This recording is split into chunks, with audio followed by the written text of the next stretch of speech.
Okay, so hello everyone. Good morning, good evening. Welcome back to the session, team. Hope you're all able to hear me now loud and clear. Can I just get a quick confirmation over the chat? Say yes if you're all able to hear me. Yes, everybody. Okay, great. Thank you. Thank you all for the quick confirmation. So I think, team, we can get started with the session. Just for a quick recap, team, yesterday we were having an introduction to the DevOps. That was the first day yesterday. We had a quick introduction about myself. Then we were also understanding about what is DevOps and why DevOps actually.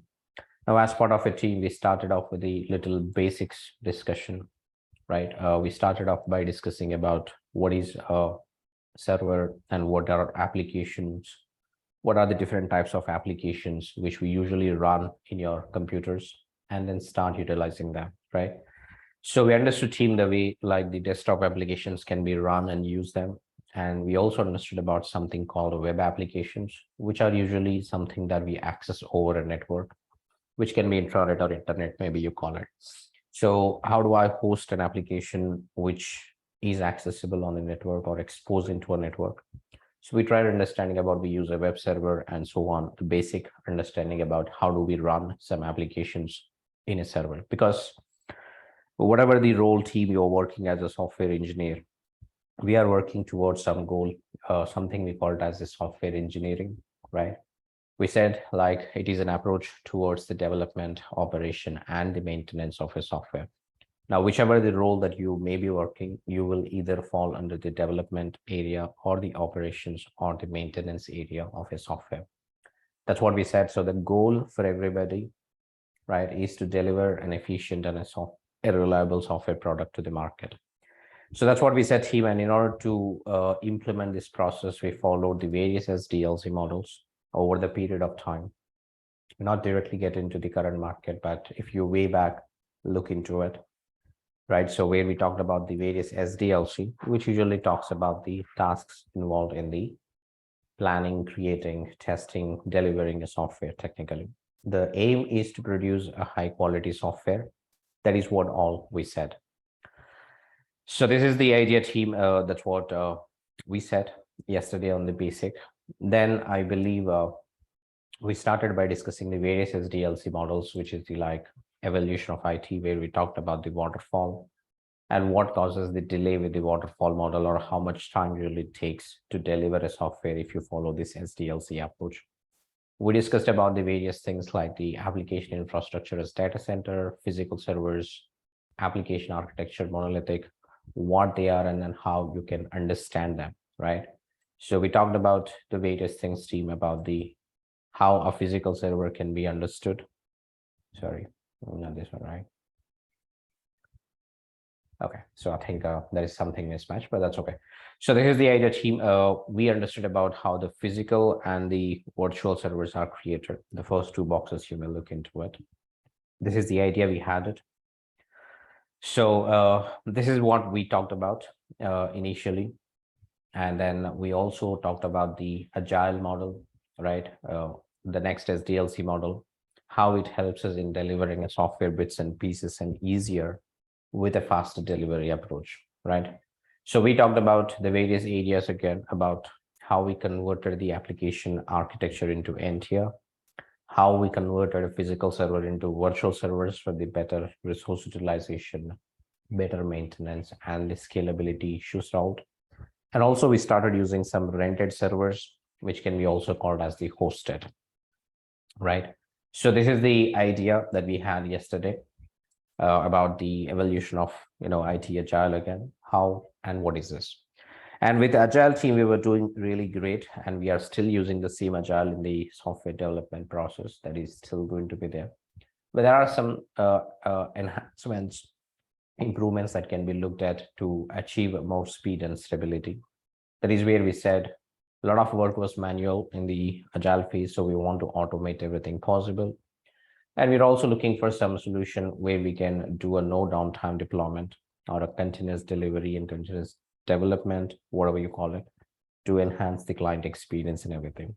Now, we discussed about all these things in detail yesterday, team. That's what we did yesterday, actually. So we were understanding all these phases. And finally, we said about what is or why DevOps came into the picture. So the DevOps is about a reorg, not a new team to hire. That's what we said.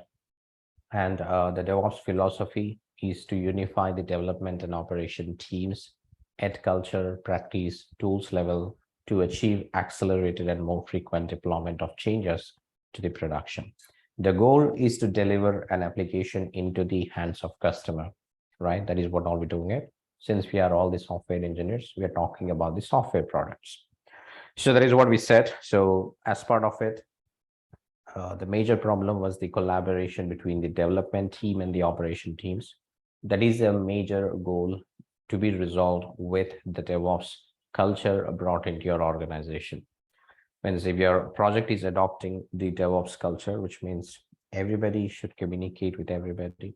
Now we are all called as DevOps engineer, no more a developer, no more a QA engineer, no more a middleware admin like that, right?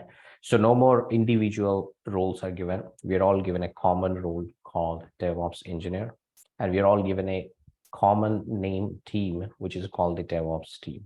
So everybody is part of single team. Everybody is called DevOps engineer. That should bring us the collaboration between everybody, and that should ensure that the software delivery can be done faster after making friends with each other. That is the idea.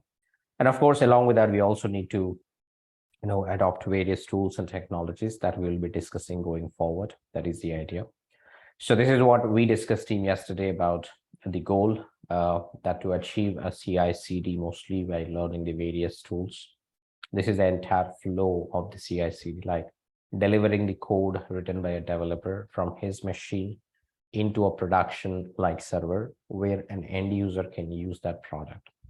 Now, the different phases in this cycle to be understood, to be implemented by the end of the course. That's what we will be doing it from today onwards, right? So this is just a high level picture, team, that I'm giving you. But by the end of this course, you will get a high level or a complete picture on what is this and then how do you understand this. I think, team, this is where we stopped yesterday about what is DevOps and why DevOps came into the market, right? Today's agenda would be, team, we need to start with the next module, which we will be talking about something called the version control with Git. But before that, I also give you some more idea about what are the tools and technologies that we'll be covering, and then how do we understand them again. So that's the agenda for today, team. Understanding the different tools and technologies we will be covering on a high level. Then why this version control with Git? Why do we need to learn? What to learn from this one as a DevOps engineer?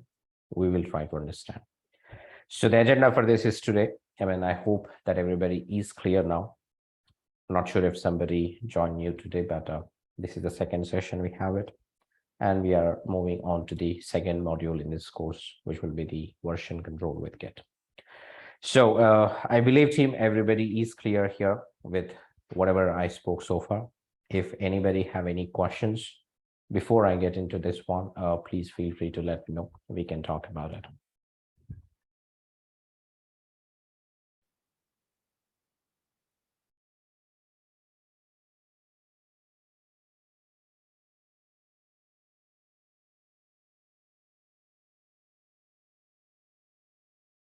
Yes, team, is everyone clear about everything?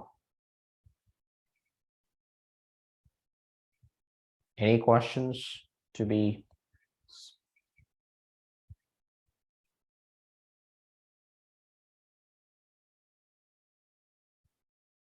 Okay, so yeah, sure, team. Just give me a second and we will continue on to the next part. Now, I hope, team, many of you, that's right, Surya, that's right. So many of you might have got the idea about how do we set up a lab server yesterday. I think Shravan or Samir might have walked you through about how do you set up a server on the AWS cloud. Am I right about that, team? Is everyone done setting up your servers? Anyone did not set up something?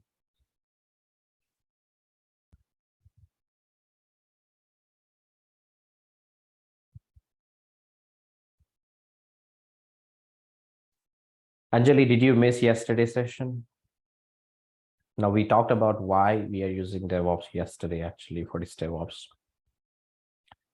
So because it is to build collaboration, the lack of collaboration between many teams causing the delay in delivery of the software and everything. So we are adopting some process that helps in delivering software in a much better way to the client.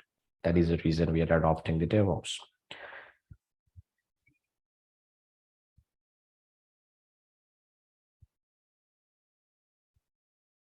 So Deepak, try to understand, guys. Again, we are reiterating this one. We are trying to understand what is CI/CD, what is DevOps. It doesn't need to be specific to AWS, specific to Azure. I'm talking again, okay? So the understanding you should have is that how to implement DevOps. Then the tools that we are using are one set in this course, and the tools that you may use with AWS and Azure can be different. The process would remain same, okay? So we are going to use the tools which are open source, which are not specific to any cloud. That is what we are intention of this course. So keep that way in mind, Deepak, and try to understand the process, right? So try to understand this process, what we can do. It will be difficult, Shivraj, if you don't have one. Difficult for implementation of practicals. So no web apps can be used actually for this implementation. It's difficult. So yeah, just give me some time, team. I'm speaking about a few things first of all, then we will talk about the things.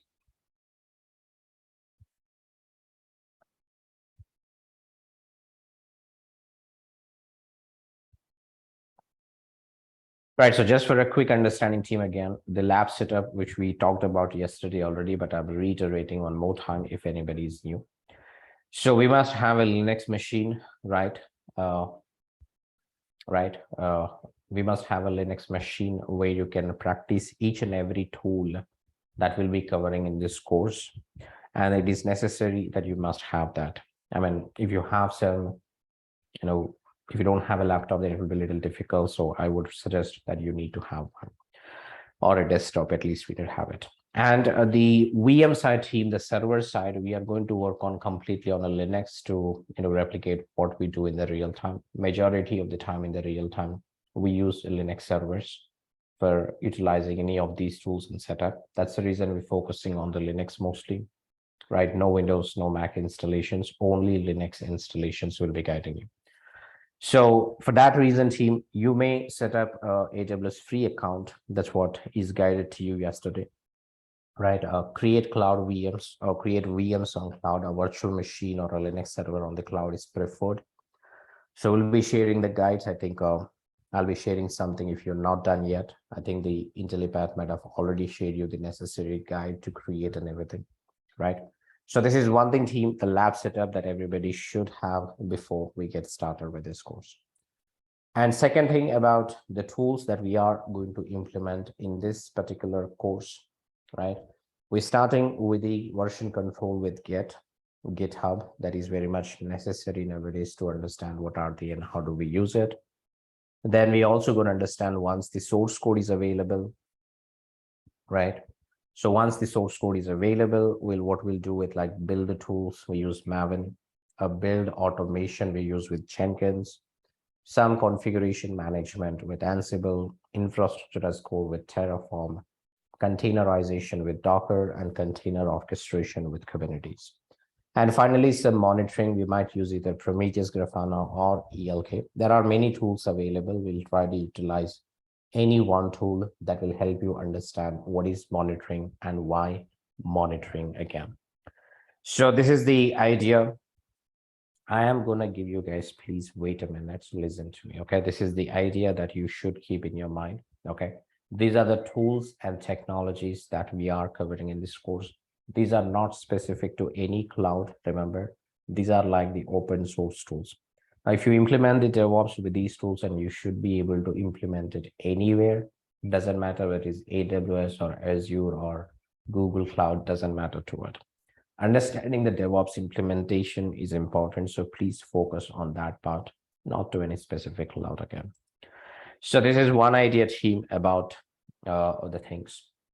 Now, whatever the pictures that I'm drawing it, whatever the things which I shared, the guides, everything, team, I'll be sharing this Google Drive link with you so that everybody can go ahead and look at these things whenever you want it. And this is the same Google Drive link where I'll be uploading the various other materials as well. So please keep bookmark this Google Drive link, which I shared in the, which I shared within the chat window right now. Now I have the fundamentals, which is the yesterday's topic. We had it.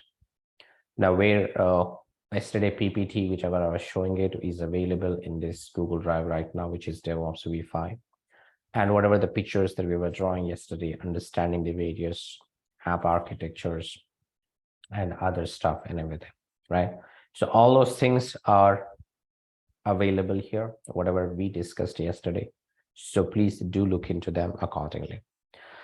Now, one more thing, team, before I get to anything in this course, as I said, we are going to implement or learn all the tools and technologies in the Linux servers only, Linux VMs or Linux virtual machines, whatever you call it. Knowing the basics of Linux is mandatory. I mean, if you're not aware, if you're a non-IT background, you're saying something, you need to have at least how to log in to the Linux VM on the remote or on a cloud-like environment. And then how do I execute a few basic commands, understand doing things. Now, it is unlike the Windows or a Mac machines, team, where you don't find any UI. It is all terminal-based, a command line based, basically, like you use a command prompt on your Windows machine. So having a command line commands in your mind is necessary. So remember that. So if you go to the Linux folder on that particular Google Drive, which I shared with you right now, remember the Google Drive link, which I pinged you, I hope that everybody is able to access. So if you go into that particular Google Drive and the second folder, which is the Linux. Now in this one, I have gave you the cloud setup, lab VM setup on the AWS cloud. This is just a guide which talks about a few on the AWS cloud, how to create an AWS cloud account, how to create an AWS VM. Everything is guided in this one. Now, along with this, I also gave you how to log in to these things, like with different approaches. You may use connect to the EC2, which is a virtual machine with AWS SSM, Mac terminal, mobile system on Windows machine, PuTTY, and so on. So this is what we're doing it, right? All these different guides will guide you on how to log in. Remember, if you open the guide, it will tell you how to log into EC2 with all the necessary screenshots, what you have to do, how you need to do. Everything is detailed out. So please go through step by step, whatever is given here, right? So that you will understand and then log in. I know you might have already logged into these VMs yesterday with the guides. But again, for those who may be new today, just use any one of these guide team. Depends on the type of machine you're using it. For those who do not have the laptops, they may use this as a browser-based login. You may try it with that. But this is what other one Mac machine users, this is where the Windows users, Windows machines, you have it, Windows laptops. So any one of these guys, PuTTY or mobile extern. Mobile extern is preferred, I'm telling you. So use the mobile extern to connect to the Linux machine. That will allow to run commands smooth and easy. That will be recommended. That is what the idea is. This is the what we're doing it. And the last one, the last document, which is just a plain text document, where I have given the minimum necessary commands, Linux commands with explanation that everybody should know. Again, team, I'm talking here, the Linux basic commands that everybody should know minimum. Once after you log into a Linux machine, at least go through these minimum Linux commands, right? You don't need to go for advanced level, team, let me tell you. If you know these basic commands, if you practice these basic commands, what I mentioned in this document, it will not take hardly, it will take hardly the couple of, it will take hardly the couple of hours to execute all these commands and understand that. So everybody, at least once, execute all these commands, read the description, what the command does and how it does. That is very much important for you to understand. Okay. So please go through these commands, team, a minimum. by next 2 days, so that you will understand what all the things will be implementing it easily. Now this is about the thing. Should we install Linux in our laptops, or recommended using the AWS free account, Ravi? That's what I was talking about, right? Recommended is the AWS, not this one. I also told about how to log in case if you have this particular things, use it. Great. So this is the idea.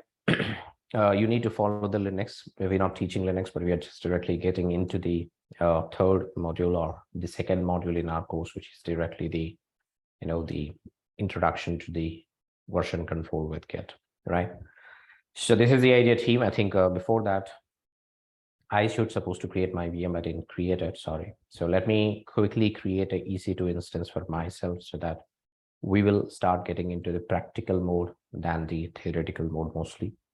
So if anybody did not created your EC2 yesterday, maybe, then again, think about this. It's just a refreshment one more time for those who are new today. Just think, stream. You must have an AWS account created. The guide talks about how to create one. Once an AWS account created and activated, right, you actually can create the virtual machines, nothing but the Linux servers on the cloud, right? So this is the default console page. You will get it.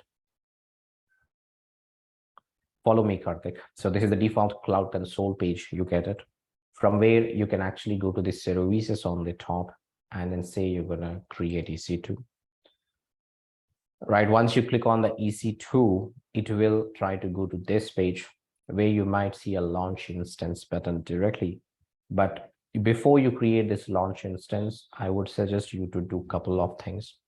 Setting up some firewall settings, because you're going to access through the internet. We need some security settings as well as a key to log. So this is what the idea is, team. So on the left menu, remember, team, there's a left side scroll bar where you see n number of links or the things which are given by the EC2 page. This is what we are trying to do. It's a very basic we are trying to do, Shivraj. So the idea here is that, team, we need to have a security settings enabled to connect to a remote Linux server, right? Remember, something that you're accessing on the internet somewhere outside your laptop needs some security settings to do that one. So under the network and security, right? Network and security, there are two important things. The first is the security groups that you need to do it. If I go to the click on security groups, you might see some default security group. Leave it as it is. Don't touch anything with the default. On the top right, you may create a new security group. Now it will ask you to enter some name, team. So say I can enter any name here. So I call it as iPad or IntelliPad something. You may do something. The description also the same thing. And leave the default VPC as it is. Don't change anything. Now under the inbound rules, add rule. Now when you click on add rule button under the inbound rules, it will give you certain columns here. So technically, if you drop down the first one, which is the type of a protocol, where you might see some SSH. So choose SSH, and under the source, you may choose the anywhere IPv4.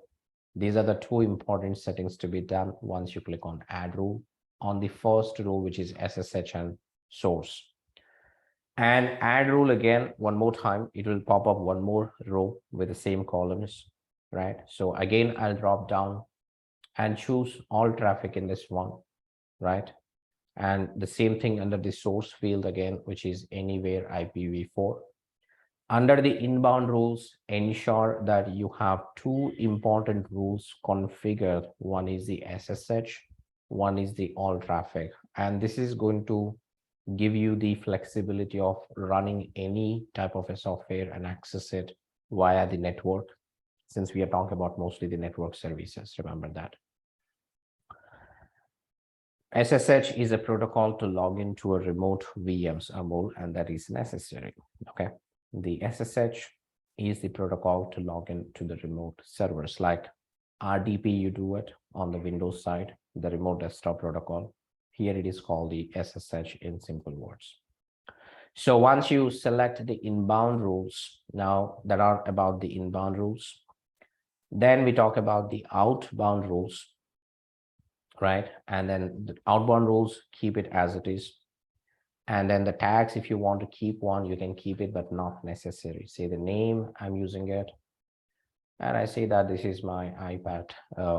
You can enter any name, team, that's okay. And then once you select your name and say create a security group. Once you create a security group, it will create and show you the detailed information.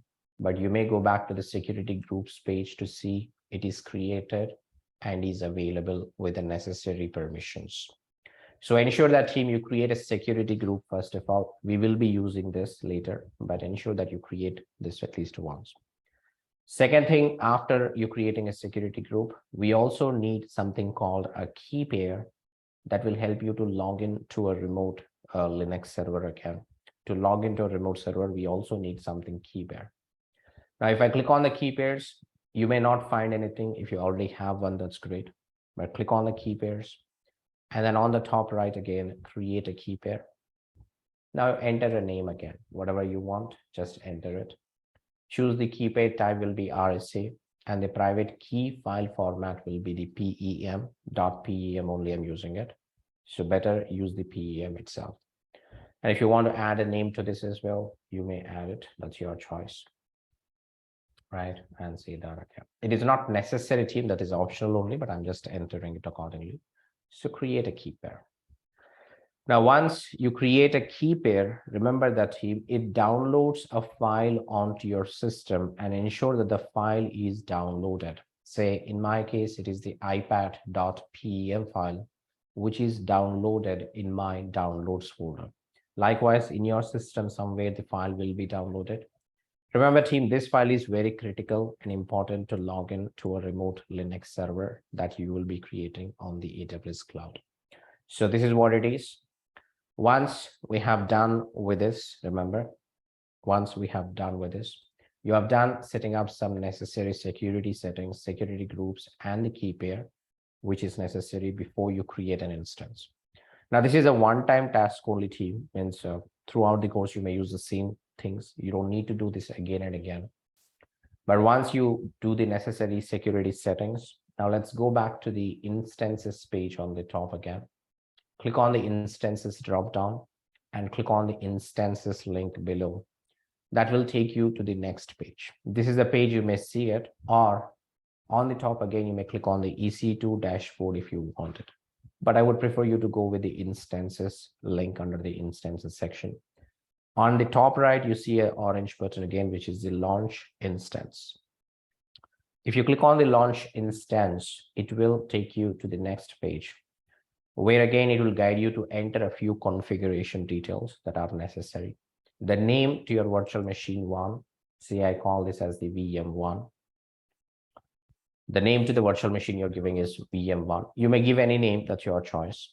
And under this virtual machine, VM1, which operating system you would like to install, OS. Now, in this course, team, we will be sticking to something called as Ubuntu that you see here as a Ubuntu, or you may search something under the search box about the Ubuntu and then list it, it will come. So if I go and click on this, click Ubuntu, first of all, below you see that the Ubuntu version, you may choose a different version of Ubuntu operating system, whether it is the 2204 or the 2004 or the 1804 versions available. And ensure that, team, you choose only the free tier eligible versions. Don't choose anything apart from it, since I hope you're all using the free tier accounts. I mean, if you choose anything else, it might charge, so be careful about it. So this is what you do it. I'm selecting the latest one, which is Ubuntu 2204. Even if you have a VM with Ubuntu 1804 or 2004, it doesn't matter for us. Don't worry about it. So, but I'm choosing the latest one. That's okay. Now, this is the first thing. You give a name to the VM. You choose the operating system you want to run within that virtual machine, which is the Ubuntu Linux operating system. Once you select the type of operating system, then you need to give some capacity, what virtual machine should have, like the CPU, RAM. Like you purchase a laptop, you normally have the CPU and RAM. Selected, right? Now here also team, the default is the T2 micro, which gives you 1 CPU, 1 GB of RAM. Now again, you must choose only the free tier eligible tags here. Means if you choose a higher capacity like 1 CPU, 2 GB RAM, 2 CPU, 4 GB RAM, those are chargeable. So be careful about it. T2 micro is sufficient for us most of the time. So let's stick to that. And then we will try to use only the free tier services, which gives us 1 CPU, 1 GB RAM. Now I select the necessary capacity that I want for my Linux machine, virtual machine. Once after that is done, team, now it comes about security settings for this virtual machine you're creating it. There's a key pair for login, right? Now this is where team, remember you can create a key pair, but since we already created one, if you drop down here, whatever the key that we just created before will be popping up. So just select one, ensure you map the key pair that you did it. That is necessary. And the second security setting, which is the network settings again, under the network settings again, it will ask you to choose a firewall settings, which is the security groups we call it. The firewall allow you to connect to the server or disconnect from you. So create a security group or select an existing security group. Since we just created before team, select an existing security group always. And then again, drop down, choose what you have created, which is iPad, whatever we created with this one. So this is the idea. This is what we're doing it. And the configure storage, which is the default 8 GB that we are trying to do. And along with this, we don't need any other details about this section. Advanced details you can leave as they are. Don't touch anything. But again, team, the name of the VM, operating system, security or the type, instance configuration about CPU and RAM, and the security configuration we're doing it. And finally, storage, then leave everything else. On the right side, you see a summary. Number of instances we're creating is one. One will be good enough for us. The image that I'm using it, T2 micro, iPad, volumes, everything. So just say launch instance. Now, once you create, say that a launch instance, it says it is successful, right? Initiated a launch instance. It will take some time, but you may click on the view all instances button on the left, right side bottom. Just click on that button. Now it will go back to the instances page again, where you will see the instance or the Linux machine is getting started, right? Now, this is how team, you may create a virtual machine on the AWS cloud given to you. Once that is created successfully, like you see the status going into running. Now, it is recommended that whenever you do not work on this instance team, don't keep in the running state. You must have to stop it. Say you select the VM on the top. If you go to the instance state, you see the various options about stop instance, reboot instance, terminate instance. Termination is deletion team, like you format your laptop. Don't terminate until and I ask you to do it sometime maybe. So whenever you don't work, whenever you leave out of your laptop, recommended to click on the stop instance. You can come back and you can stop again if you want it, start again, just like you shut down your laptop and start whenever you want again. The stop is like shut down. Now, if you start it, like you boot up your laptop again, something. So this is a simple idea. It will stop in a minute so that you don't get the free tier crossing limits. That is the logical idea, right? So once you have done the necessary things, you may start it back. It is stopping T, means it might be taking some time to stop and again everything, like your laptop does. So once it is completely stopped, you may start back again, right? It is taking some time to, that's okay.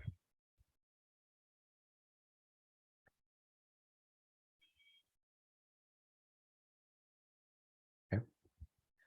So this is the idea team about how do you create an instance, but I also going to show you quickly now how to log in to the instance as well, the remote Linux machine that I've already gave you the guide again. So that's on the Google Drive. If you go to the Linux again, how to log into a remote Linux machine. You can do that, but you need to know the AWS CLI commands for that, Ganesh. The AWS CLI is also available. You can use. That is again a separate topic to discuss. Yeah. Right. So here, the idea here is the team again, once you have a server created on the cloud like AWS or Google Cloud or the Azure cloud, doesn't matter. Now, how to log into a remote Linux machine, right? Don't do it. Just follow me, team.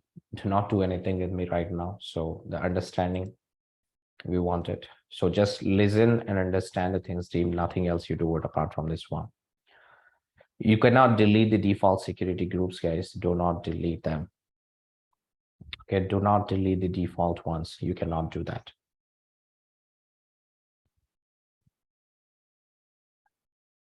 So coming back here, team, the how to log into a remote Linux machine. The answer is SSH protocol. Now, how do I do that again? We need an SSH client tool. Now, if you are a Windows machine, team, if your laptop is using the Windows operating system, you may install a Git bash or the mobile system or the putty, or you may even use the PowerShell or the CMD of your laptop itself. You don't need additional tools, remember.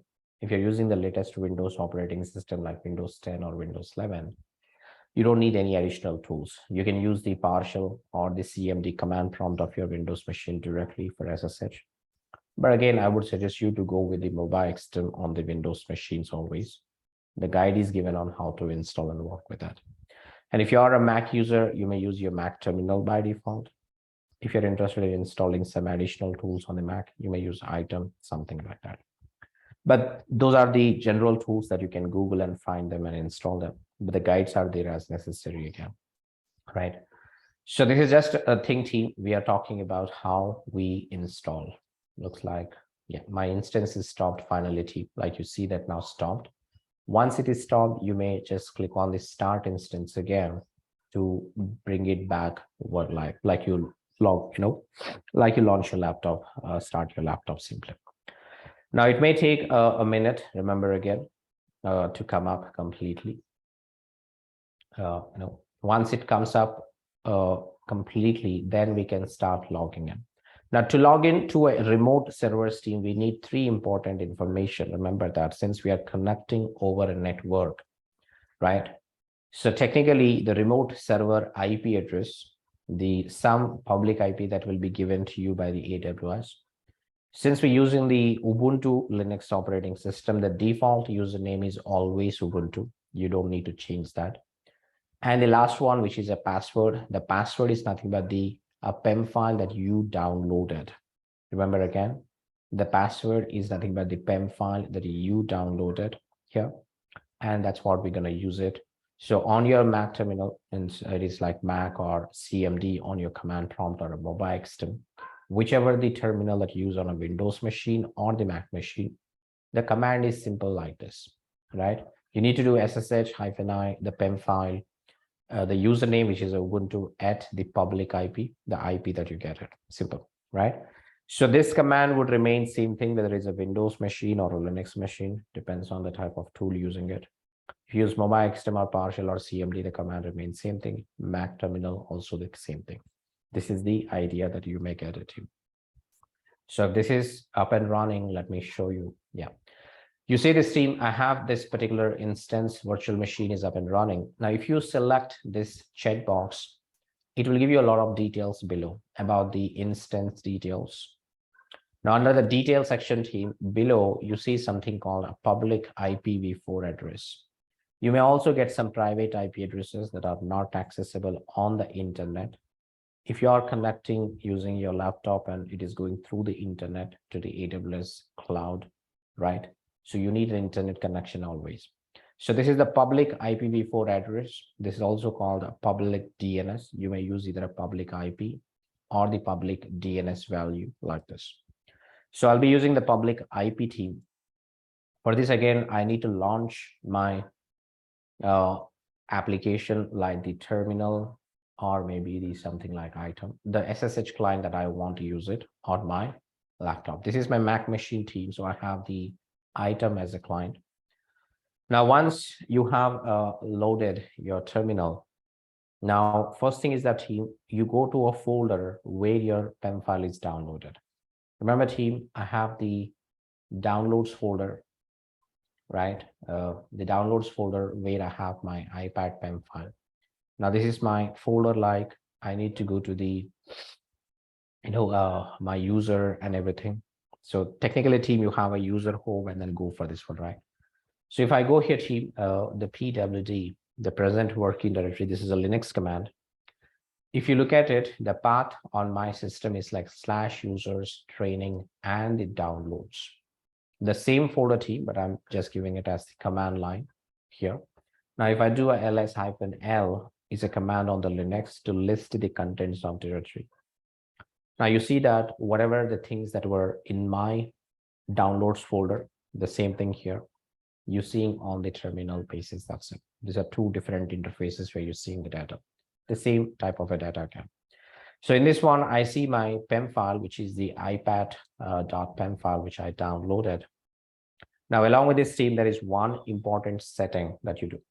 Now, remember team, whatever I'm talking here is actually documented even. I mean, if you're going to use the mobile system team, use this guide. It will tell you about all the necessary screens to go to downloads folder or any folder. I have given a clear instructions, get the public IP, DNS, everything. Since I'm using the Mac terminal team here, this is the one, right? So if I use this is my Mac, whatever I'm trying to use. Go to the downloads folder, right? Find the downloads folder, everything like this, username and everything. And then get your public IPs, same idea. And then finally, you have to hit this command like SSH. So there's just an understanding team. Remember, you need to know before you do it. But along with that, there is also one another setting team here. You must change the permission of the file sometime. This command team, which is the chmod something, let's say this one. So again, team, sometimes the permission issues may come up with this file. So what you need to do is that simply chmod 400. I mean, this is a Linux permission change command to change the file permissions and do this one. Now, what gets changed with this one? The only thing, some kind of the permission here will change like this one, right? The only thing which is required only are here, read-only permission, we call it for the file, which is mandatory because it's a password team to log in. If somebody's stealing your password, then it will become a, bizarre for you. So don't do that. So once you have changed the necessary permission, right? This is what the idea is. Now, once we are done with this, the final thing to know is that you need to run the ssh-i PEM file Ubuntu at public IP of EC2. Like, so let me get my public IP first of all, which is this one. I'll go here. I'll do something like ssh-i, the PEM file, which I have it, and the username is Ubuntu, @ and paste your public IP. That's it. Enter. It might ask you yes or no option. So say yes. Now, once you say yes, it will log in to the remote Linux server. You see that we changed the terminal from training MB Pro, which is my Mac terminal, to the Linux terminal here. This is what it is. Okay. So this is the idea, team, the way you just understand about the Linux login, creating and login to this one. So this is the idea. On your Windows machines, FNU, right, or the Mac, you might have to launch an application called Terminal, right? You need to search for the application called Command Prompt or the Terminal FNU. So that is what you do it, okay? Search or go to the run from CMD, from Terminal, whatever you do it. Now, this is how team we log in, and I believe that everybody is now clear about how do we log in to a remote Linux machine. Maybe you use this guide on the mobile system if you are interested in Windows machine side, recommended options, I'll do it. And once you have a team, those who are not familiar with Linux, I would suggest all of you to run these Linux commands minimum, right? This is what the idea. This is what the another idea you get. I mean, you need to practice things. Can we connect to EC2 instance instead of going through terminal option? There is an option here on the connect on the top, Upendra, that you see that. On your AWS console itself, on the top, you see a connect button. But to work with this connect button, follow the guide. Again, I'm telling you, if you use this button, let's say that how to log into AWS EC2 instance using AWS SSM, we call it, use the connect button on the AWS console. For that, you need to have some settings, right? This is what I'm saying it. There is a guide on the Google Drive that I'm giving you. Follow the guide. You will be able to connect to it, right, on the connect button as well. For that, you need to do some additional settings there. That's all. So yes, if you do the connect option, it will give you the idea. But finally, you will be able to log in to the browser and everything. Okay. So follow the guide that is available on the Google Drive, which is connect to EC2 using AWS SSM. That will guide you on how to do that. If you use AWS Connect option, we don't need download. Yeah, we don't need to download Rahul. That's right. If you want to use AWS Connect option, use it, but that needs an additional settings. Follow the guide for that one. In that case, you don't need any additional downloads on your machines. Okay.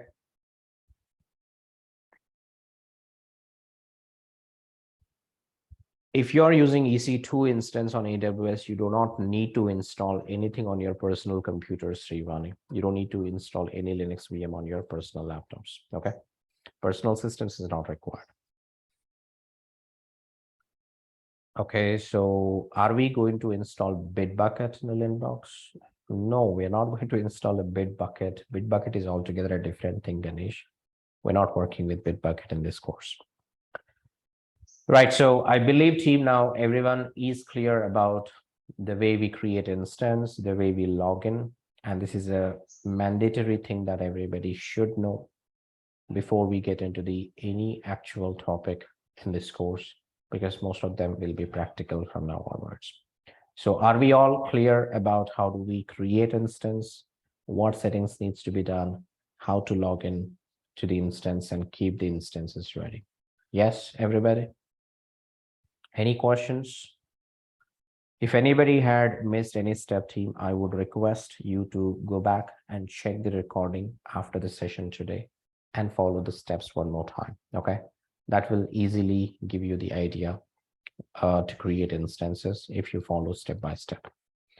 So thank you again, team, everybody. So before I get into the actual topic, maybe here today, let's go for a quick break for 5 minutes. We'll be back and we will actually start with the actual technology talkings again. Shall we? Yes, team, do we need a break or not? Let's go for a break, team, because if I start again, I don't want to stop that topic. So I'll give you 5 minutes time. Please be back in 5 minutes. We will talk about the rest after the 5 minutes again.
Okay, so hello everyone again. Welcome back to the session. Hope that you're all back as well. So can I just get a quick information, please? Yes, everybody? Okay. Great team. Thank you so much for the quick information. Okay. So before I get into the actual topic team again, which is going to be the version control with Git, there's often people ask me, or sometimes I got some questions again, that on the AWS again, like we created VM1. Now, when I create a VM2 again, do I have to create the network security, like security group and a key pair one more time? The answer is no, team. Do not create security groups and key pairs for every virtual machine you create separately. Means that today you created only one virtual machine.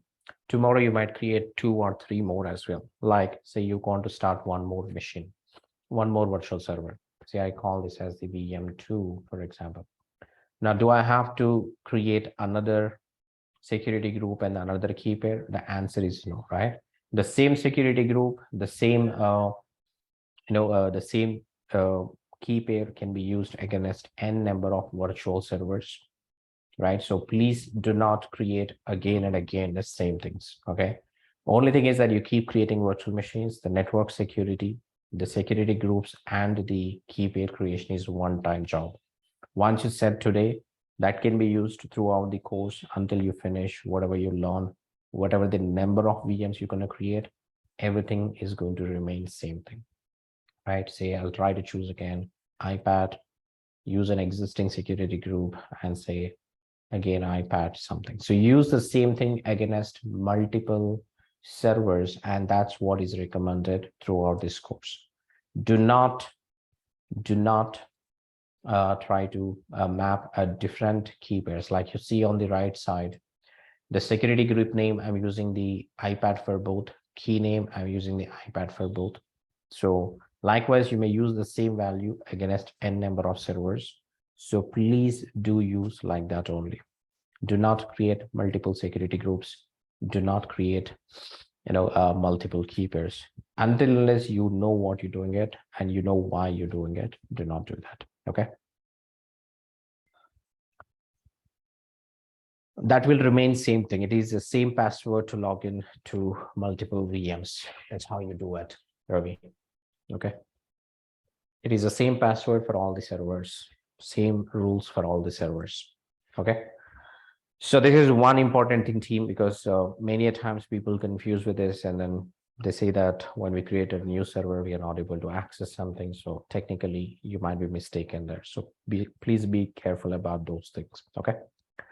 So I think this is about one more thing, team, since a couple of people asked me again. And again, one more time, whenever you're not using the VM, ensure you stop it. All right, because the free tier, we say, team, but there are some limitations on the free tier. Read from the Google about the AWS free tier limitations as well. Understand the limits. If you keep running multiple VMs, you may get charged by end of the day sometimes. So please be careful about that. Do not waste something when you have something free. Okay. Try to understand how to utilize only the free services. That's it.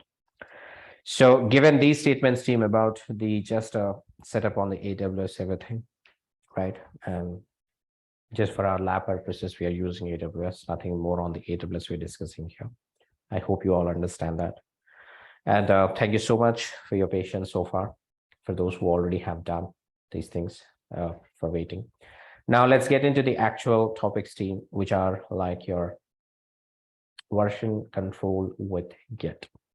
Now keep the word stream. Let's start with this one. Now keep the word called Git aside. Let's try to understand about the first word in this syntax called as the version.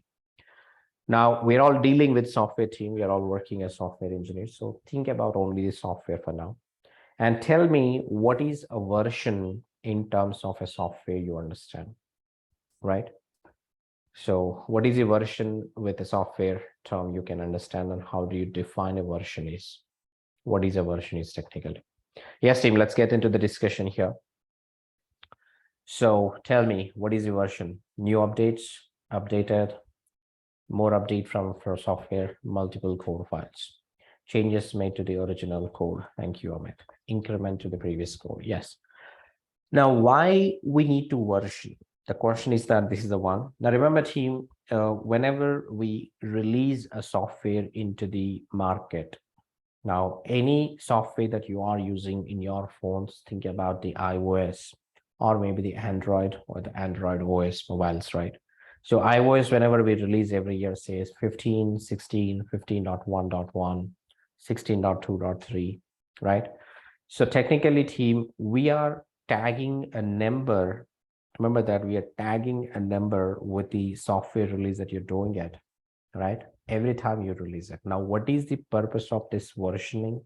What is the purpose of you keep changing these numbers associated with the software whenever you release, team, right? Identify the work need version. In a way, team, we say that the version, right? Remember, the version helps to track changes happening to a software or a code over the period of time. That is a simple answer, team. You may keep it. Yes. Management of tracking and everything means every day developer is writing some code. We want to understand what developer made some changes on a original working version. Because version 1 was working, now we want to release version 1.1, version 1.1 is breaking. So we want to understand what exactly the changes made by the developer so that we can revert back in case if you want it, right? So the versioning team will always help in tracking the changes happening to the software code or written by the developer over the period of time, right? It doesn't need to be less like last time only. The n number of versions of iOS, if you take examples, say iOS 3, iOS 2, iOS 10, iOS 11, like every version is being tracked. Every changes between the versions are being tracked and recorded somewhere in the system. Now that's the reason team we do a versioning. Remember, it help you track the changes. Simple. Now that is a simple version. Now how am I going to track these changes? How am I going to track each and every file written by the developer? How am I going to understand the change made by developer in a file, which line he modified, and so on? Now, with a human side team, that is not possible. We need some tool to help with that. Now, that is why team, we talk about something called as the version control system. In short, that is called as the VCS, or it is also called as the source code management, SCM in short, tools. Remember, they are called as the VCS tools or the SCM tools. The tools that helps us to track changes we are making to a software or files. So every change, even if you change a line in a file, even if you create a new file, even if you delete a file, the system will record that as a change happened, right? And it will also help you to revert back that change in case if you want it. That's the understanding, right? Helps us to look at the version history and roll back if you want it. Now, the purpose, team, remember the developer responsibility here to use these tools and track the changes every time he's making it, so that it is easy for tracking, management, and then releasing of a software into the market. When there is a problem, revert back to a previous version and so on. So you get a lot of advantages, right? So this is the reason, team, we talk about the version control is required. Now with Git is a tool I'm talking about. The Git is like we need a version control tools.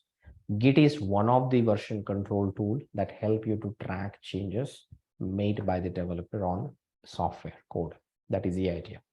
So again, team, we're not getting into the Git directly here, but think about the evolution again.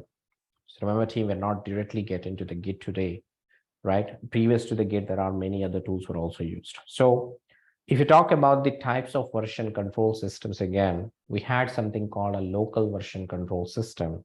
The example tool name is SCCS, which is source code control system.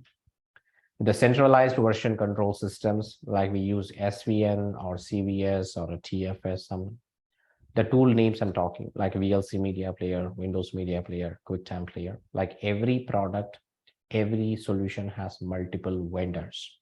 Think about version control tools are also multiple, given by multiple vendors always. Now, when it comes to the last stage, which is the distributed version control system, where you might use the Git, GitHub, Bitbucket, GitLab, and so on, many solutions available again.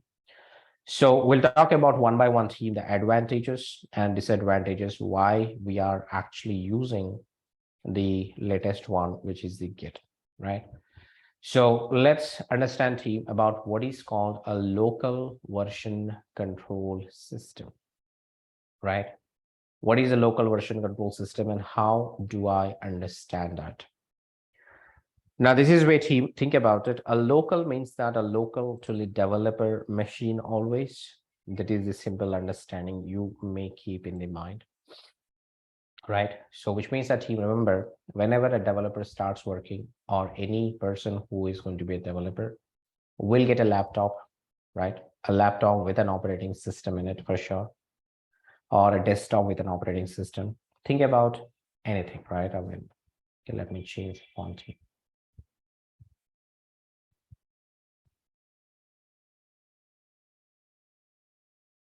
Right, so yeah, this is the one team I'm changing it. Say that, is it font visible team or do we want to increase the little bit more? Say that our laptop has the Windows operating system here. Now, on top of this one theme, the developer would need to install his tool like SSCS. Now, SSCS is just a tool team, remember that, right? Which will help, tracking changes by the developer on the system. That is what all I'm trying to do. So this is what is the idea, team. So think about it. A developer had his own laptop, right? This is the laptop, I call it. And he installed a tool on this one. Then he starts creating a project team in the local, say my project something, right? And under the project, he starts saving the file, say file 1 and say file 2 and so on. Now, all the version tracking, remember that team, since the developer is using the tool already, now all the versioning will be done by the tool. Say that whenever developer making a change on the file 1, creating a file, say, he'll create a file versions like this, v1, v2, v3. For every file team, there will be a different versioning done automatically by the tool. Developer keep modify files, save files on the system. That's what his job is technically. So this is the logical understanding, team. Remember that how a local version control system can be understood. It is always on the developer's laptop. It is only on the developer's laptop technically, right? And helps tracking the changes with the developer, what he's doing it. Now, what are the challenges with this type of the local VCS? Remember, this is the local version control system we're calling it. What is the disadvantages with this? Right? So the disadvantages with this one team is that the files are stored locally. That's right. Right. The understanding is that team, what happens if the developer machine is crashed? The simple idea, if your laptop is crashed, anything that is stored on your laptop can lose the data. Loss of the data can happen. So the idea here is that team, we can lose the data since everything is in local. Right? Remember, we can lose all the version tracking when developer machine is crashes, right? This is the logical idea, right? Keep it in NAS is a separate solution, like developer laptops cannot be attached to a NAS by default, Ganesh, right? So that is a different case. So we can lose all the version tracking when the developer machine crashes, right? And the second challenge with this one is that let me tell you, right? The second challenge here is that, again, just to give you highlight, version tracking happens only in local, right? Happens in local developer machine only. That is what the idea is. And the last point is that team here, collaboration. Now, what do you mean by collaboration between multiple developers, right? Is not possible. Right? Working as a team will never be possible with this kind of a local machines. Means that assume that if there is a developer 2 on the same team who is also working on the same set of things here, like this one. Now, if the developer 1 working on the local, developer 2 working on his own machine. Now, when you release the software team, it is the combination, or it is like you need to merge the code, the files from the both developers, and then release it. Now, when you merge the code or when you combine the code, what version to be tracked again for the files, right? That's going to be some difficult task for us with the local version control system. It's not easy for any of the collaboration between the multiple teams. Remember that team, that is not going to be possible, right? So this is the idea, team. What is called a local version control system? What are the disadvantages with the local version control system, right? I hope that I'm clear, team, here. If you have any questions, let me know. We can talk. So are we clear with the local version control system, team, here? Any questions on top of this?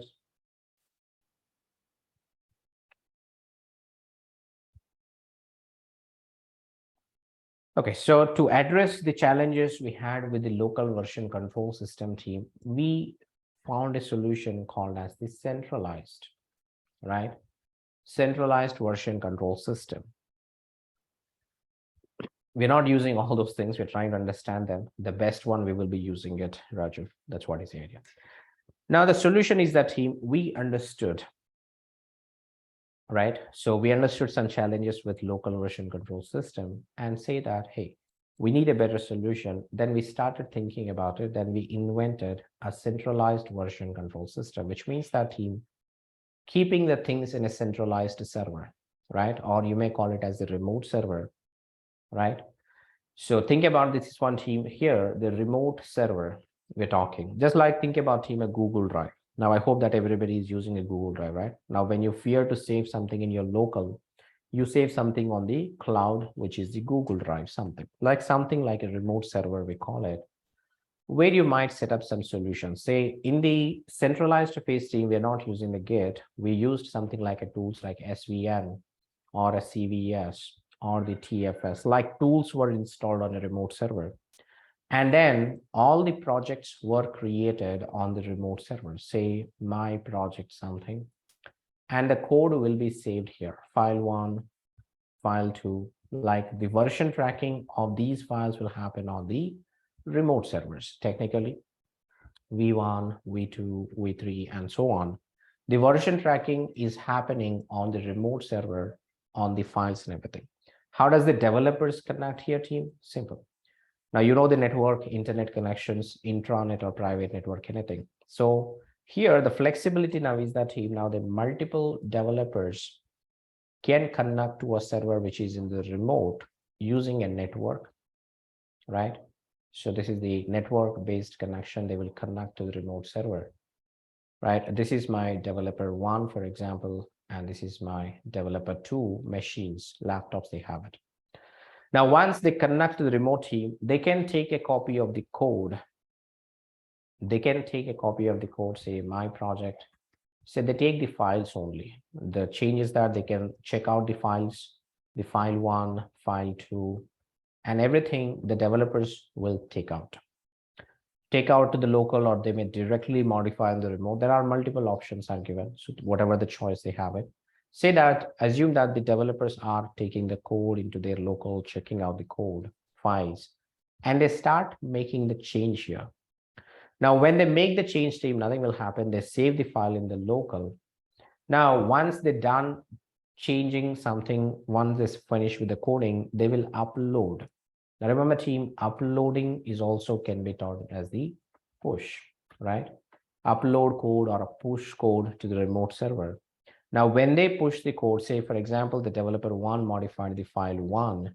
Now, the remote file system, a remote version control tool, will create a new version for that file automatically on the remote server, right? So this is how, team, every developer, whoever making the change and pushing the code, those files will be updated with the versions accordingly on the remote server. Remember here, the version tracking, right, happens only on a remote server. Highlighting the words here, team. The version tracking happens only on the remote server. That is the criteria in the centralized, right? Now, the problems that we were talking here, the collaboration problem is solved, right? Collaboration problem is solved here. Now, spellings may be mistaken, see, don't worry, just the typos coming out. So collaboration problem is solved, and there is some challenge still with this kind of centralized version control system is that if we lose the remote server, can I say that? Like if you do not have a backup to the remote server, if you're not connected an external storage to the networks or a remote server, there is still a possibility that you could lose the data. If we lose the remote server, then we have a chance, right, to lose all the version again, to lose the version tracking again. That is the one we can say that. Can I say that, team? Agree everybody or not? Do you agree with that, team? What happens if you lose the remote server? Means what happens if the Google is crashed and Google is not able to recover your drive and everything? Can you get the data back, everybody? May not be. Developers may have the files, Karthik, but what about the version tracking of each file? Will the developer has the version tracking? Like how many times he modified? Can he revert back? Say he worked for the last 1 to 2 years hard. There are n number of versions created, right? That is the idea, right? So the developers may have certain amount of data, but developer will lose the version of the files technically. That's what happens, right? Now, the idea here is that there is also one another big challenge is that developers are dependent on the network. Now, remember, team, the idea that I'm trying to give it, whenever the developer made a change and then he would like to create a version for that change in the system, now he has to upload it, he has to push it, right? So without the network, can the developer push the code to the remote server? What do you think, team? Without the network, can you upload something in a Google Drive? Without the internet or something? Will that be possible, team? No, right? Without the network, it is not possible. Now, what if network is slow? Means nowadays we are getting a high-speed internet. But say that if you go back up 20 years or 15 years back, what was the speeds that we're getting with internet to upload, download data, right? When you use network, it is difficult, right? Remember that the network can be slower. That may delay the pushing as well, or the network may break. That will not let the developer push it. So developers are purely dependent on the network, right? I think, is everybody good with my voice, right? Can somebody confirm with Shivraj? Please, team, everybody. Tell him that it is audible to you guys. Okay, thank you, Ganesh. Right. So the understanding here is that the developers are dependent on the network, right? Developers are dependent on the network. That is causing the developer to, not to help create versions. So developers are waiting for the network coming up. So that is actually that is impacting the developers, what do you call the efficiency, maybe sometimes that he can work more, but because of the network, he's not able to upload the changes, so he's not proceed further for the next changes implementation. Technically, there is a problem, right? There is a delay in the delivery is happening it because of the network problems. That's one another big challenge we had with the centralized version control system. This is what the idea is. Okay. So we had some problems solved, but we still need some better solution than what we implemented. I know, team, this was used over a decade mostly, but we get into the latest solutions now. So the completely local, remote is completely or centralized, maintains the version data completely on a remote server. The developers are dependent on the network. That is the idea. Now, if you understand this clear, team, then the third type, the current market, which we are using it here, is called as the distributed, right? Distributed version control system. In short, team, I call this as the hybrid model. Now, when I say hybrid, you can understand easily. That means that you club the local and the centralized. I'll say that simply, the local VCS, not the same tool, but it is invented with the concept of this, plus the remote VCS, right? That is what I'm calling it here. Now, why I'm calling is that, team, in this distributed model, for the collaboration needs, we still always need the remote server. Remember, the remote server is always a necessity when it comes to the collaboration when you have multiple developers working on the same project for the development, right? So we still have a remote server in the in the case of the distributed. For those which I'll do that. Just give me a second. I asked it, Raju. So let me use. Maybe I'll use. Right. This is what it is. Okay. So now let's say that the remote server, which I'm talking about on the last slide right now. Now, which is remote servers, Steve? Remember that when we're talking about this remote servers, there are many solutions that are available, like multiple vendors. Now, this is where you might understand that this can be a remote server, can be a GitHub, or it can be a Bitbucket here. Remember, that can be a Bitbucket, right? It can be a GitLab, and various solutions are available. So technically, all these are the remote servers where it will help us in hybrid or a distributed VCS model, right? And if you talk about, this is my developer 1 and this is my developer 2. Now, in this scenario, teams, since we said distributed is nothing but a hybrid which has the local plus the VCS, a combination of both, we call it. Now, the developers team will install some local VCS tool. We call it as the Git client. Remember, team, here, the local VCS. The Git client that is used by the developers can be called as a local VCS. On every developer machine, remember that on every developer machine, there will be a local tool that will be installed, right? And that's what we call it as a Git client. It will act as the local version control system for the developers. Now, which means that when the developer is working on the local, right? My project something here.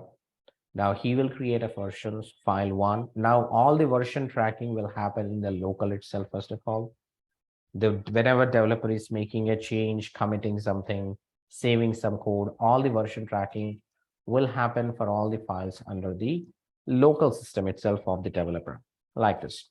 So every developer may work with their own versioning, everything like this, right? Now, the only thing is that they must upload again when they want to collaborate, share their information with everybody. Now they will upload it to the remote. Now, when they are uploading to the remote here, now the thing is that the remote version control system will also keep track the changes, and it will update whatever the versions that are available on the developer machine to the remote server as well, like this, V1, V2, something. So this is the idea, team. Now, this is the reason it is called as a distributed version control system, where the version tracking will happen across multiple servers. The remote server is one centralized server where every developer is used for collaboration when multiple developers are working on the same project, you call it. Now, when it comes to this one, yes, of course, but creating a version doesn't need, when you try to upload it, you may need it, right? This is still requires a network, but not as frequent as the centralized. But remember that developer can work multiple changes, multiple version tracking happen in the local, then push when the network is available. In the previous case, for every version tracking, developer is dependent on the network. That is the idea, right? But this time it is dependent, but not as frequent. The developer needs to depend on the network. That can improve the developer's productivity, you may call it. That is the idea. Now, again, team, in the distributed version control system, remember the first point to highlight is that version tracking, right, happens in remote server as well as, right, as well as in every developer machine, which means that if my centralized server is gone, I can still recover the code and the versioning from any of the developer machine that is going to be there, right? So this is one thing we call about it. So a developer makes, right, changes in local, always remember, changes in local, create version in local itself. That is the idea. And then push to remote when needed, right? That is the logical idea. So technically, team, developer is not dependent, not much dependent, you call it, right? Are dependent on network to create version tracking. Remember, I'm not telling that he's still not completely dependent. For version tracking creation, version creations, he's not dependent on the network. When he wants to collaborate, only then he is dependent on the network. That is what the idea is. Okay, that is a logical idea, team. The quick understanding the differences between the centralized versus the distributed, how you can actually look into them, right? Now, the current market, team, we are using the distributed version control system, where we talked about the version control with Git. When we talk Git there, it is the Git client or the GitHub or Bitbucket as a remote servers. You use it accordingly to push, pull the changes and everything. Now, this is just a quick understanding, team. Remember, the quick understanding about the evolution with these tools again happening at the local or the centralized or the distributed. The current market, we just use the distributed always. So I believe, team, I'm clear on the differences between the centralized versus distributed. Again, if you have any questions, please feel free to let me know. We can talk about it. So is everyone clear about everything that we spoke till now? What is called version? What are called version control tools? What are the different version controls tools we've been using over the period of time? How they're helping developers to do the version tracking on a software development. So if developer 1 and developer 2 deposit same code, then might chance of conflict. There are chances to conflict, Raju, yes, but there are also solutions on how to avoid the conflicts. We will be discussing those challenges and everything. We'll do it. Okay. Yes, 95% of your industry organizations are using the distributed version control systems only, which is Git always. Okay. That's right, Rahul. How many weeks to complete this course? The course is total of 44 hours, I believe, 40 to 44 hours mostly. So divide them into the 4 hours a week. 8 hours a week, Amit. So almost 5 weeks or 5.5 weeks. Okay. So any other questions, team, on the quick introduction to what is called version controlling and how do you understand it? So this is what is all there in your PPT as well, team. When you get some time, you may go through this. What are the problem with developers and how do we get it? All these things. Okay. So if you're all clear with this, team, then I will show you the practical now. How do we work with version controlling from now onwards? So no more theory. Let's get into the practical, right?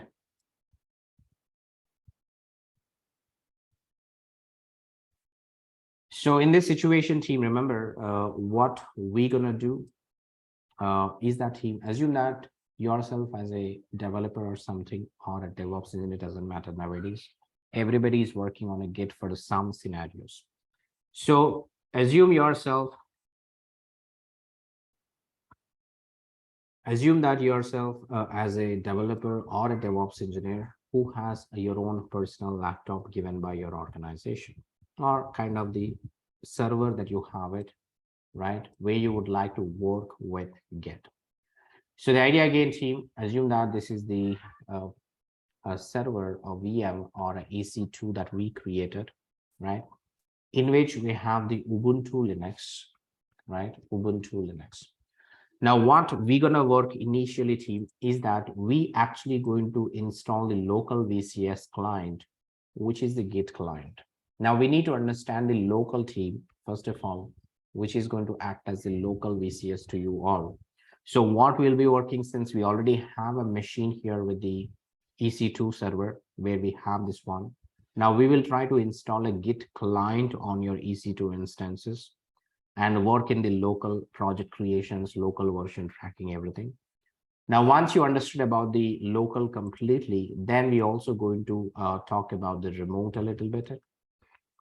We're not going to install the remote servers, but we will be using the remote servers, which are going to be in our case, we want to use the GitHub as an example team, remember, because setting up this remote servers is a bigger task.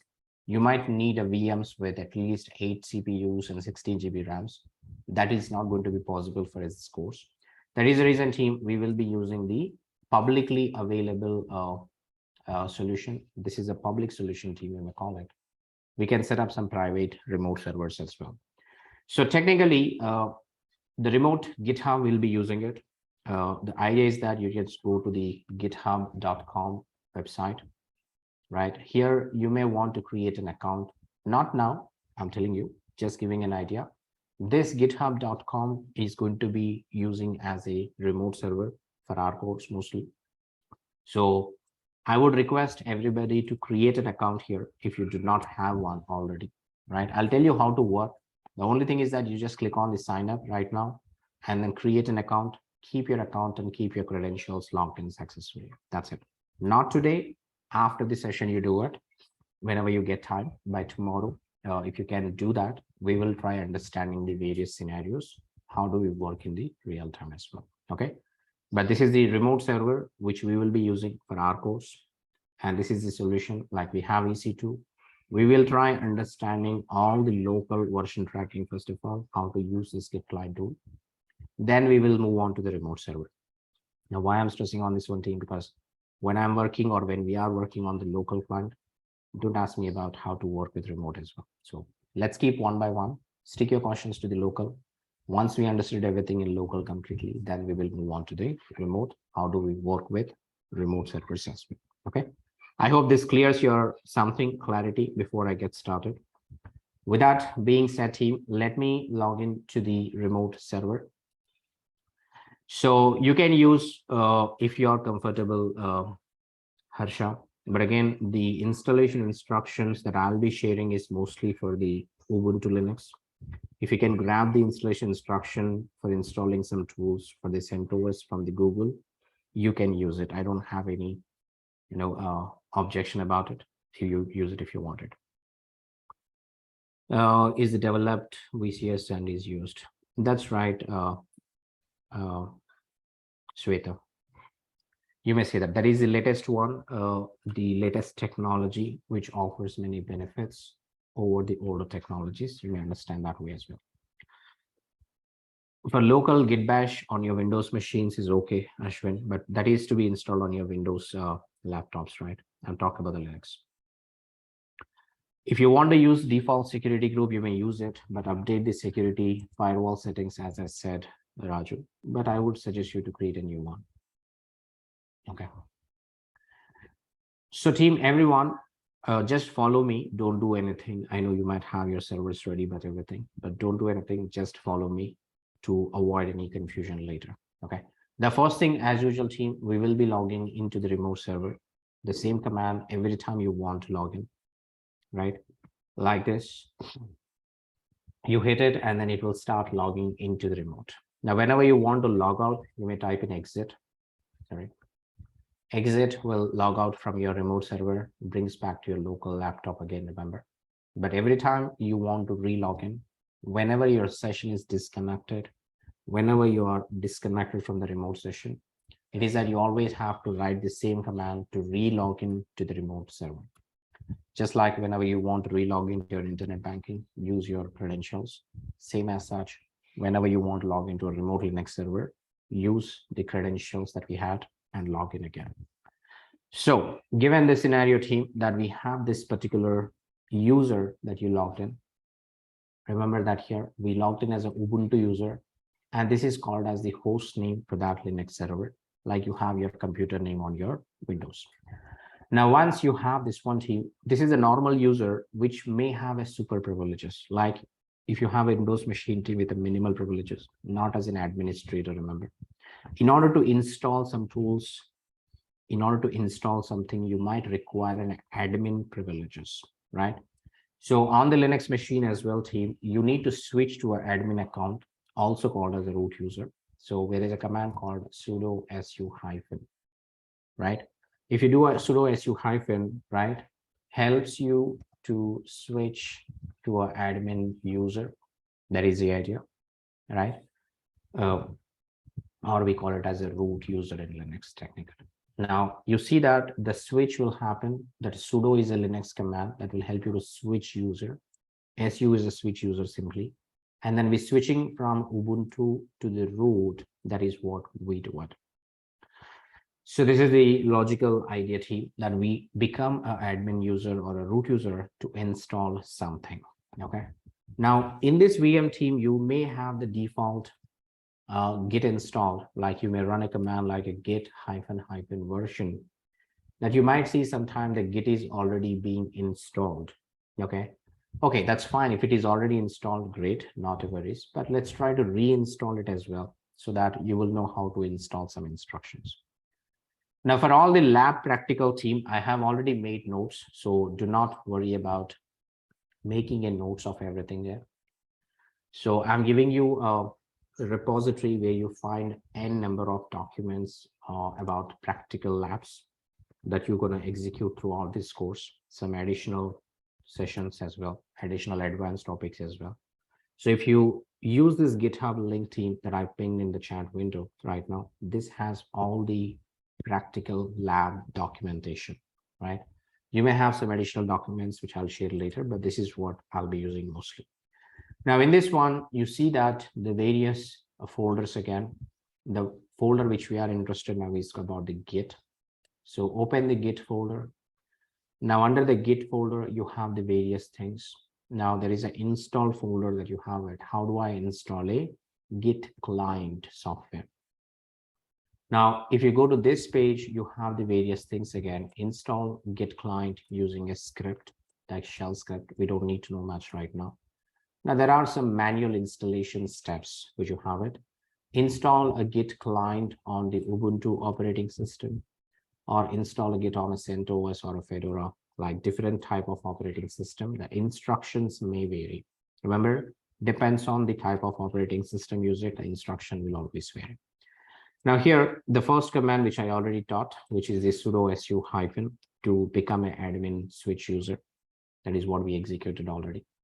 But sometime, as I told you, that the Git might be installed. You may use it as it is. But again, let's say that we're trying to upgrade the Git version itself to the latest one. Now, when you are trying to install something here, team, when you are trying to install something here, remember, how am I installing it? Now, there are two different installation methods, Steve. I mean, you might download some executable file onto your system, then run the executable file. That is one way of installation. The second thing is that you install via the internet, right? Internet, which means that you need an internet connection to install certain software that directly downloads and installs it. Now, this instructions team here, which we are called as the Linux package manager. Now, if you try to check the command which I'm running here, which is called apt-get, right? If you try to run this apt-get, it will tell something that it is the apt-get is a command line tool which helps in handling the packages in Linux. Or you may do this one. It provides a simple way to install packages from the command line, right? It is saying that go with these various options, right? You may do this one team, or it is also capable, remember, apt-get does not have a total number of packages available upgrade. It actually helps you with the installation, right? Uninstallation of the package and everything we do it in the Linux. So this is just an understanding team again. It says that simply apt-get in Linux, basically what it does, it allows you to search for, install, manage, update, remove the software tools on the system called Ubuntu. That is the idea. That's why we run the apt-get commands. So technically team, if you look at the instructions that I'm giving it, we're saying install some package name. Now from where it is installing team, it has the default repositories online from where it will start installing it by default. So if I go and run this, so it will try to connect some online repository like this one. Say it is connecting to a repository like archive.ubuntu updates main something. It goes to a specific online repository maintained by the Ubuntu community, then starts downloading and installing the software. Now, if you don't, if you want to download from a specific repository, then we also say add apt repository. some repository address, you tell, hey, download the Git from this repository like this.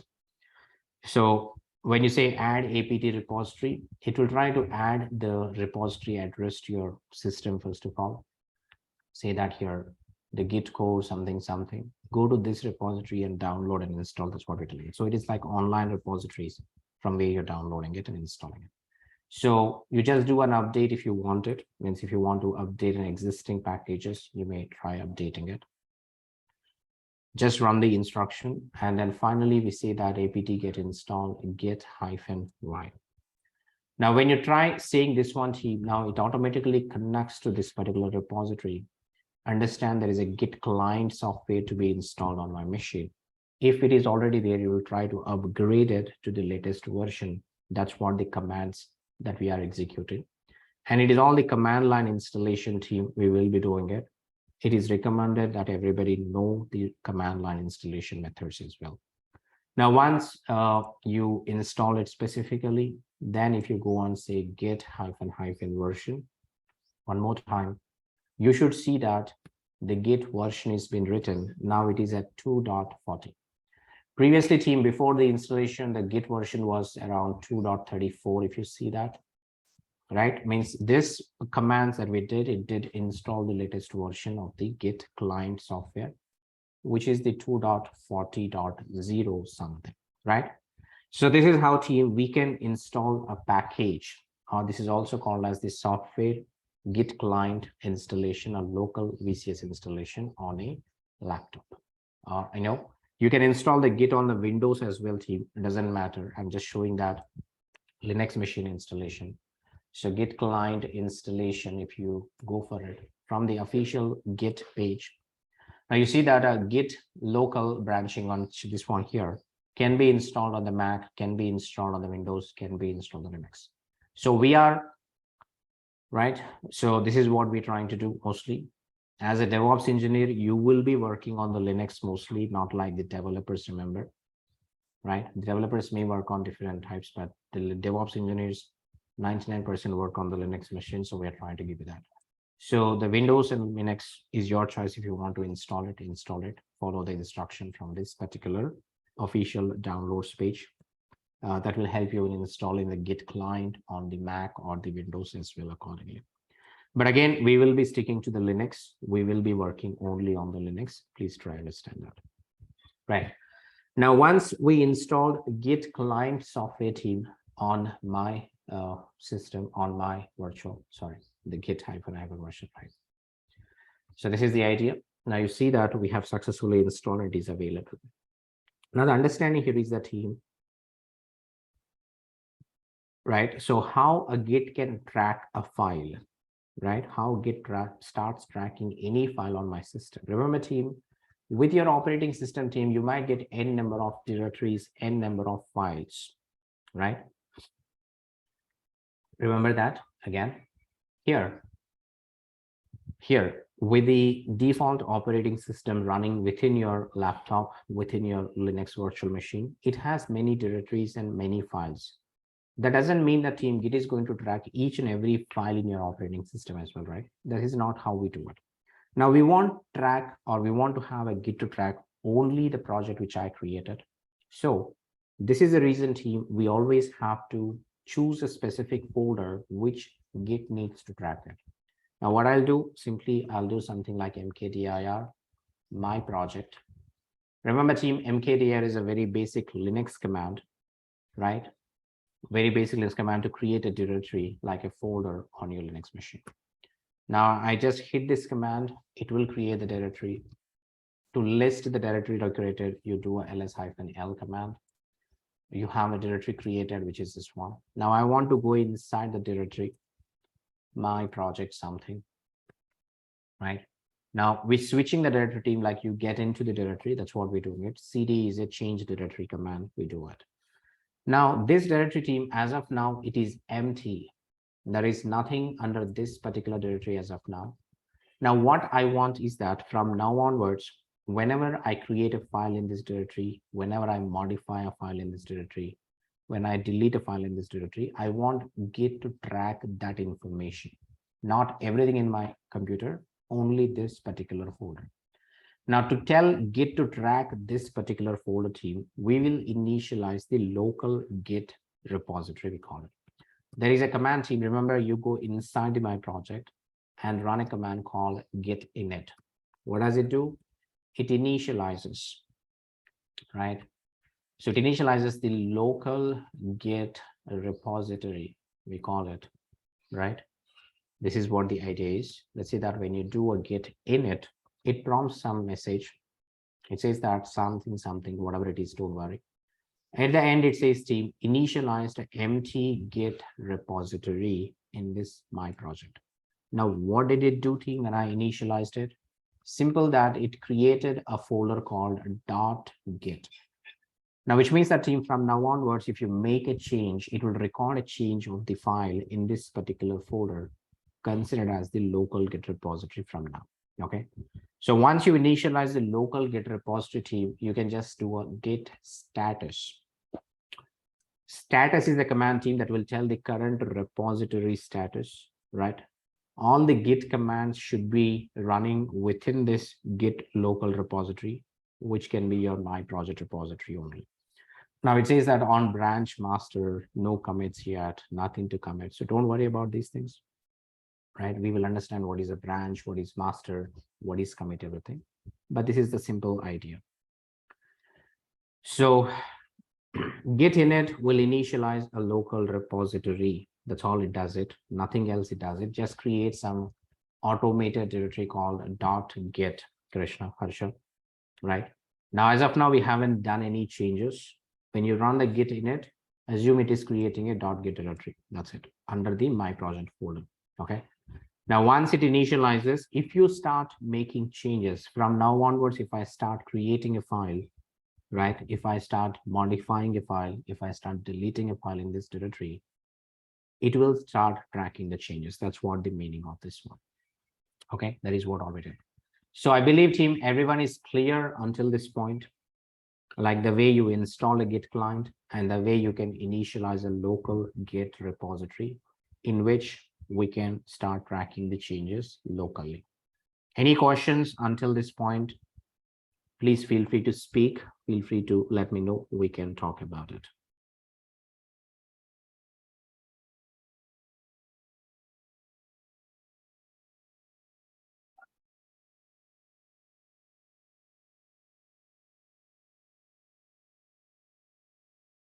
So which is under the my root user, as you can see, it is a root user always. I mean, you can use with any user, that's fine, Harsha, that's okay. It can be root user, it can be Ubuntu user, also fine, okay?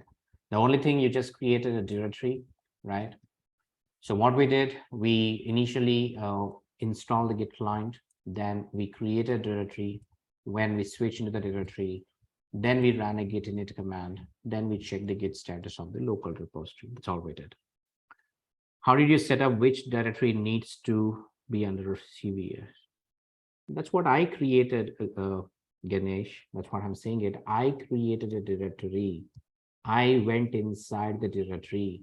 Then I told Git, hey, this project folder is what you will be tracking from now onwards. That is what we did, Ganesh. Isn't that clear? You can use that, Varma. That's absolutely fine. The install packages is very simple. Just run the few commands which we have given here. Shubham, just that the apt-get is a package manager that will help you in installing a project folder. Just initialized with this one. Make sense, everybody, now, or we still have any confusion here?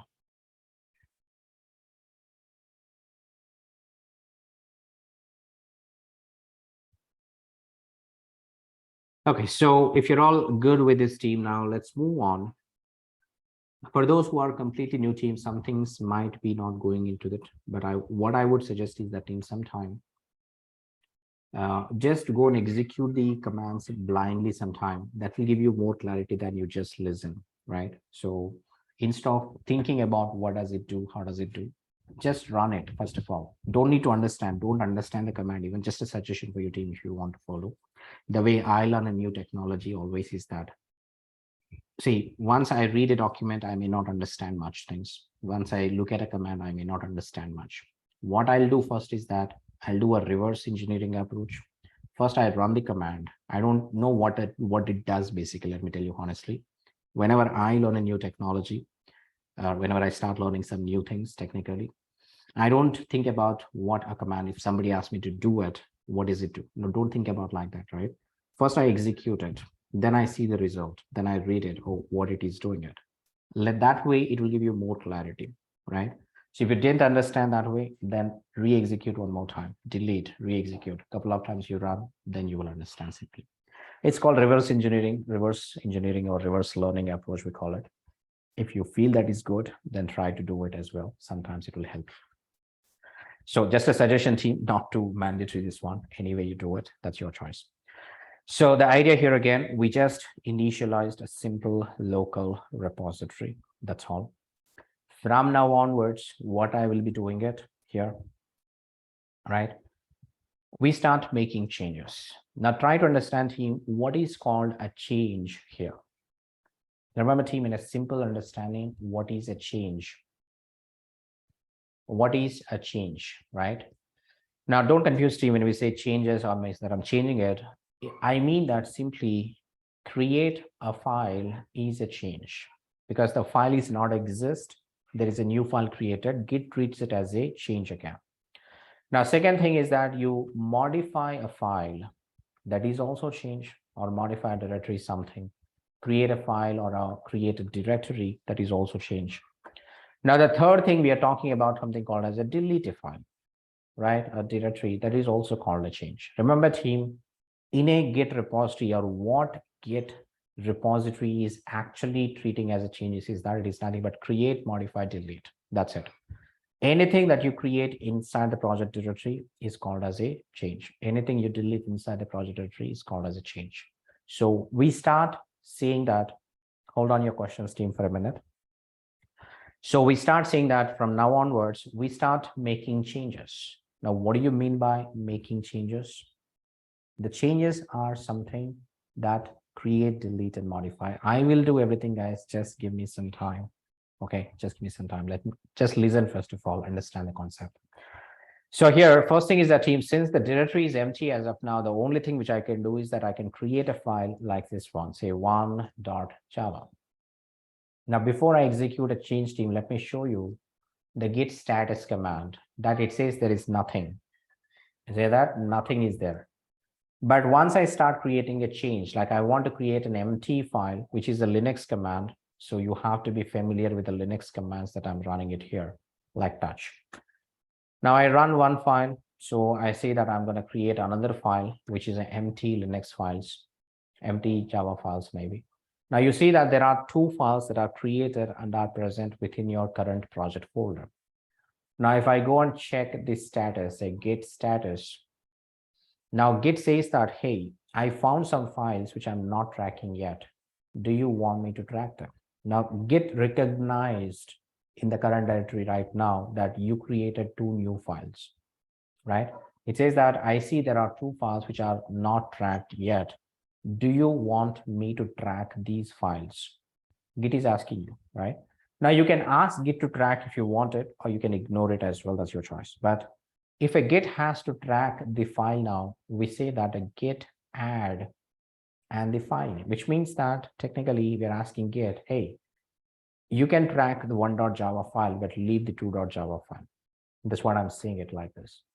Now, which Git understands now, okay, Git status. Now Git understands, okay, this is a new file, right?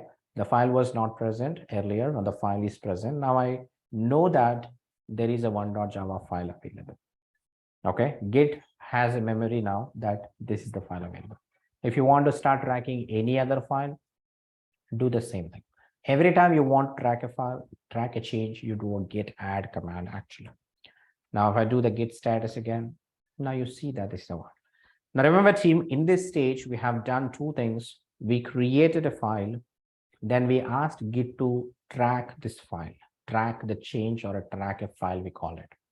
Now, that doesn't mean that team Git is recorded a change in their memory. Means that, remember, the recording is also necessary. Git understood what you did, but Git did not created a reference in the memory for this one yet. Permanent reference. Remember, this is like you putting in the RAM memory. Remember, team? What? Why should we use a git add command instead of why can't we use a copy command? What do you mean by copy command? How the git tracks, you need to track the changes, Harsha. Don't talk about the Linux here. The tool needs to understand what you're doing it, not the Linux, right? So tool, you need to tell the tool what it has to do as well. So you have to use a git add only. What Git is telling you, use that, okay? So to let Git know that the files are created, use the git add command. That's what is the idea. The copy command is copying the files, right? There is no relation between a git add to the copy at all. So don't think that way. Okay. So here, team, we're telling that git to record the changes. Now git to remember this, what we did. And at the same time, we're also telling that a git commit something, new files. Remember, team, git add is just like you putting into the, a RAM memory of the system. Think about Git has two memories again. Remember that when something is in the memory like RAM, which can be vanished at any point of time, right? Then later, if you want that change to be permanent, right? You want to save the change permanently to the disk, like a hard disk, then you save the file. Remember, team, that when you open a file, then you write some text in the file. Now, if you don't save, does that will be changed on the disk for you? What do you think, team? Does that change on the disk for you? No, right? If you close the file without saving it, as long as the changes were on the file, without that, it will be vanished from your system again. That is the same thing is happening, team. Git add does not record this change to the disk, but it just remembers them in the memory, right? Now, if you want Git to permanently save the changes to the disk, we do a git commit. Whatever the changes that are now in the memory, commit them to the disk and create a reference for that on the disk. Now, this is what I do it. Okay, now it says that team, there is also one other thing we forgot. There is something. Now, when you're trying to commit, here it is telling that your name and email addresses were configured automatically based on your username and hostname, right? It says that something, whatever it is, files committed again. I'll talk about this one. What is this error as well? When multiple developers are working, it is necessary that we need to know which developer made what changes, isn't it? Can I say that? Say that when our 10 developers working on the same project, and when they are sharing the code with everybody, so we need to know that which developer made what change, correct or not? Yes, Steve, is that correct? It is always necessary that we need to know which developer making the change on which files. Now, if you don't provide the git that your name team, it is changing or it is using your root as a username, which is absolutely a wrong name, right? Is my name root? What do you think, team? Is my name root or is my name is Naresh? My name is Naresh, right? So if you check the history, team, it is recording the change as a root, which is absolutely wrong. Now, this is the reason, team, remember that we need to also tell the git record the change on a specific name. So what I'll do is that a git config -- global user.name something. Now you may give any name here as Naresh or any of the name that you want your name to be recorded with. That is the idea. So I'll just change it. Now it is also asking you to configure an email. Recommended always that you do this one, say naresh@gmail.com something. Now, if you configure like this, team, from the next time onwards, whenever you make change, whenever you save some change, basically, right, it is going to record it with the name you configured. I'll show you that as well one more time to you. So again, to just validate them, git config -- global -- list. Just validate the changes you configured are present in the memory. So Git is recording them somewhere in the system so that it will be using these changes will be used. These references will be used for the author information from next time onwards. And remember, team, this is very much important. I will talk about the git add, git commit multiple times again tomorrow. So don't worry about them if you didn't understand yet. Now, what you need to understand today is only a couple of things about installation. Then how do I create a directory and initialize it, checking the status, and then configure it. So this adding and committing, I will be recording, or I'll be doing it multiple times in the tomorrow session, where we'll learn more about the Git as well. All these things we will be doing it. Okay. So this is the first thing, team, a quick introduction about the Git. We will talk about it, Ganesh. Time. You need to give me time. So I'll show you everything practically. So here it is, team. Whatever the commands that I am executing on the command line, I am sharing in the Git here on the class notes on the Google Drive, which I shared earlier. Go to the Git folder, find the class notes, and then you will be seeing all the commands which I executed today. Okay. So please use them accordingly. I hope this is what multiple people were asking about earlier. So I have them now on the Google Drive. Every day I will be sharing the commands like this. So don't worry about it. Execute everything using the commands which I executed itself. That will give you the necessary experience running the commands, understanding the commands. By tomorrow, team, if you all can run these commands, come once, do it yourself and see it. I'll re-explain the git add, git status, git commit commands again one more times. This is the idea that we'll be doing it multiple times. So I believe everything will be remaining same that way where we are. So I believe, team, everybody is understood about whatever we did today. I took some additional time for helping you on creating EC2 servers as well again today. So hope that you all liked it. Hope that you're all good. So please do share your feedback right on the session. How did we do? We can get back to you if you see any issues. Okay. Thank you again, team. I'm done from my side for today. We will talk about the Git more on tomorrow's session. Okay. Thank you, team. Have a great day ahead and take care and bye-bye.